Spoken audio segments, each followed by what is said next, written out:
예, 오늘 내용 들어보도록 하겠습니다. 오늘 내용은 카코 선수 재계약이랑 그리고 이제 블레이크 선수 재계약 이제 요거 두 개 하고 보도록 하겠습니다. 뭐 사실 오프 시즌이라서 예, 주 1회 있는 기획을 제외를 하면 좀 조용할 수밖에 없는데 그죠? 뭐 이제 사실은 뭐 큰 차도 다 지나갔고요. 좀 이제 일부 계약들이라든가 이런 부분으로 되게 될 텐데 앞으로 예, 뭐 이렇게 될 것 같습니다. 어쨌든 그래도 이제 그나마 좀 큰 규모라고 할 수 있었던 계약이었죠. 이 두 개 건의 계약은.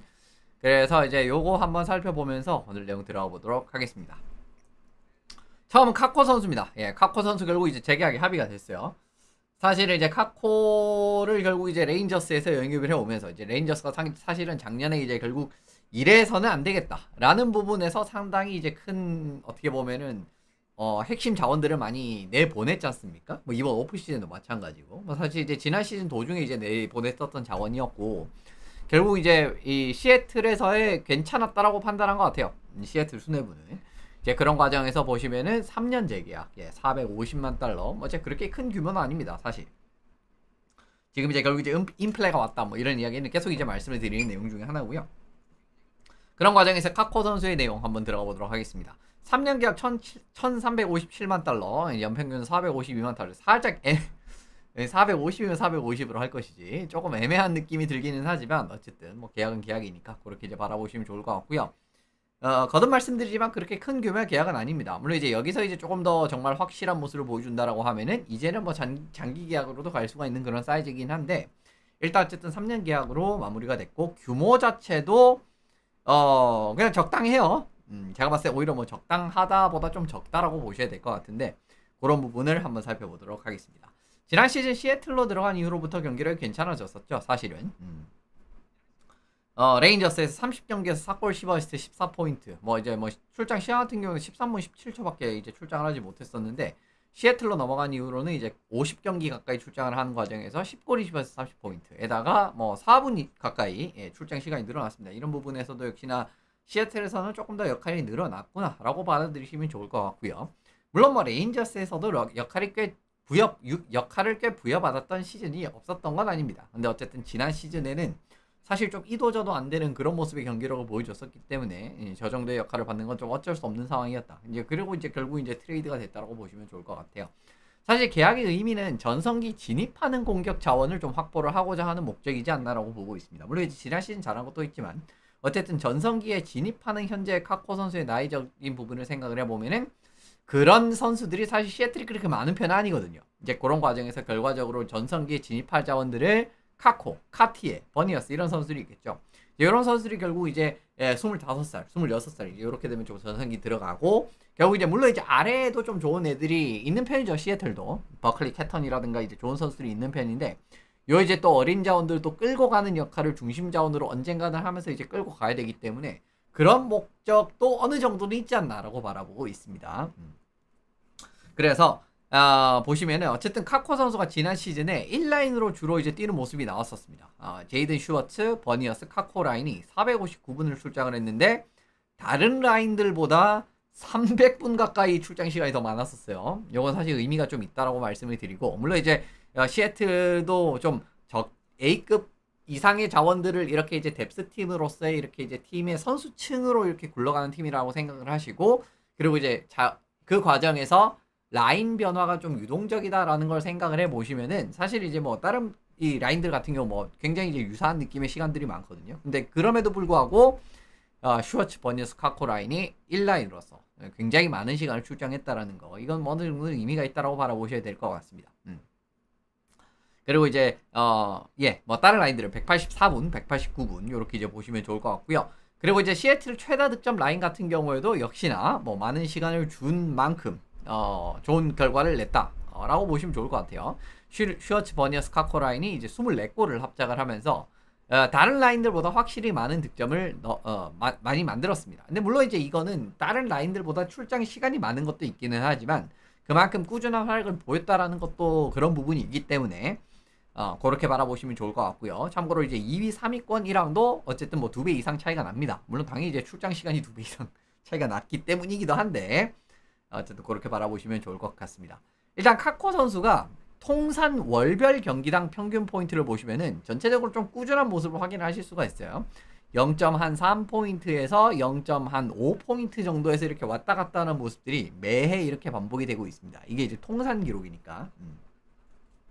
그렇게 바라보시면 좋을 것 같은데, 일단 어쨌든 시애틀에서는 경기당 평균 포인트 페이스로 바라보시면은 경기당 0.61포인트를 기록을 했기 때문에 아까 보셨던 통산 수치보다 좋아요. 보시면 이게 물론 이제 요거를 이제 전체 평균을 때리면 안 되지만 그냥 이제 적당히 때려봐도 0.5를 넘기가 어려워 보이잖아요. 그죠?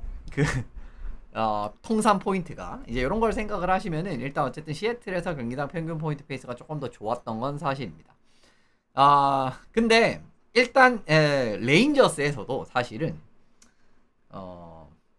좋았던 시즌이 없었던 건 아니에요. 당연한 이야기지만 레인저스에서도 바라보시면은 마지막으로 이제 팀 이적하기 전에 2022-23 시즌, 24, 25 23, 24 시즌 그 슈팅 성공률 평균을 내보면 14.4%가 나왔었습니다. 근데 이제 지금 시애틀에서 13.9%였기 때문에 사실은 그렇게 좋았던 게 없었던 적은 아니다라는 거예요. 일단 지금 제가 이 이야기를 하는 이야기는 카코가 시애틀에서 잘했기 때문에 그냥 이제 이 정말 뭐 미래의 간판의 스타 같은 느낌으로 계약을 한 느낌으로 바라보시면 안 된다라는 겁니다.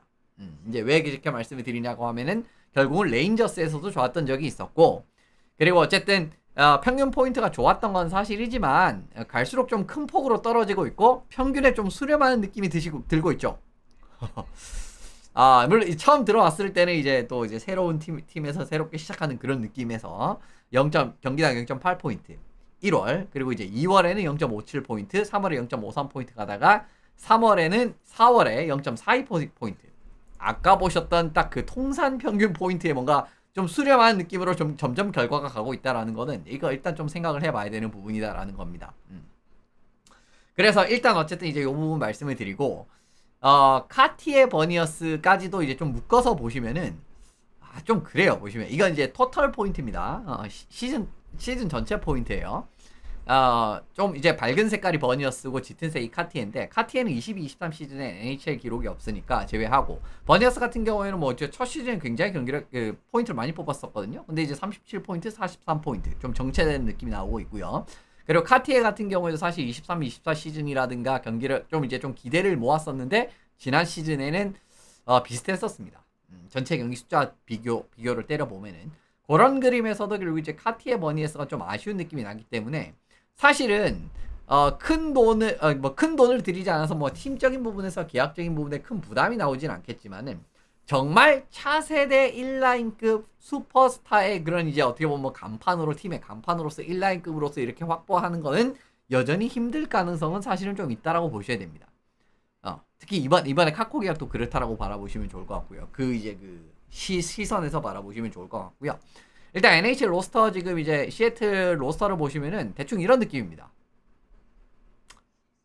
전반적으로 별반 다를 게 없죠. 이번에 뭐 마치먼트 들어왔고 하는 그림에서 변화가 전혀 없었던 건 아니지만 전체적으로 역시나 좀 선수층을 바탕으로 승부를 보는 팀, 여전히 그 컬러는 유지되고 있다라고 바라보셔야 되는 거고요.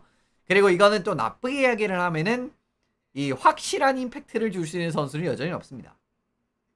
지금 이제 카코 선수가 계약이 됐다라고 한들 이제 그런 부분에서 어떻게 보면은 사실은 이런 부분은 시애틀이 조금 더 일찍 뭔가 느껴질 거라고 저는 생각을 했었거든요. 근데 이제 지금도 여전히 변화가 없는 부분으로 간다라고 바라보시면은 왜 그런지는 잘 모르겠습니다만은 어쨌든 왜냐면 이제 지금 사실은 시애틀 크라켄 같은 경우에도 2년 차를 제외하고는 성적이 좋았던 적이 한 번도 없잖아요. 그런 과정에서 어떻게 보면 진짜 이제는 팀에 확실한 임팩트를 줄 수 있는 이런 선수들도 좀 영입을 하고 그런 느낌으로 이제 좀 방향을 선회하는 게 좋지 않나 싶었는데 올해도 그런 움직임이 없었다라는 겁니다.